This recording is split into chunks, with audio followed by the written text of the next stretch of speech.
Samantala, dapat pa ring humarap sa Senado si Apollo Quiboloy kahit pa ito ay maaresto na ng mga pulisya.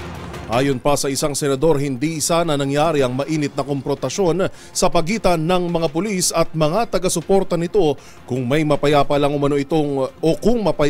itong sumuko sa mga otoridad. Pakinggan natin ang ulat ni Kyle Bulyas. Kailangang harapin ng pugante at leader ng Kingdom of Jesus Christ na si Pastor Apollo Quiboloy ang mga kaso laban sa kanya. Sa panayam ng DZRH, sinabi ni Senator Risa Hontiveros na ipatatawag pa rin si Quiboloy sa Senado oras na mahuli ito ng mga otoridad. Dagdag pa ni Hontiveros na siya ring chairperson ng Senate Committee on Women, Children, Family Relations and Gender Equality, hindi mangyayari ang standoff sa pagitan ng mga pulis at mga miyembro ng KOJC sa Davao City kung sumuko na si Quiboloy.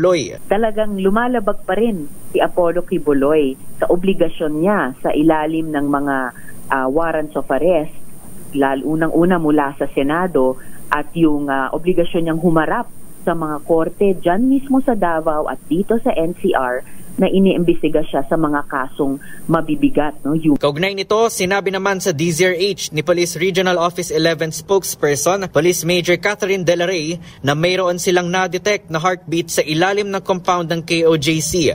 Hindi lang anya isang tao ang natuklasan nila, kaya naniniwala ang mga ito na naroon lamang si Quiboloy at iba pa nitong mga kasamahan. Sa ngayon, patuloy pa ring hinahanap ng mga pulis sa loob ng compound ng KOJC ang lagusan patungo sa Umanoy Tunnel, papunta sa pinagtataguan ni Quiboloy. Para sa MBC TV Network News, ito si Kyle Bulyas, una sa Pilipinas, una sa Pilipino.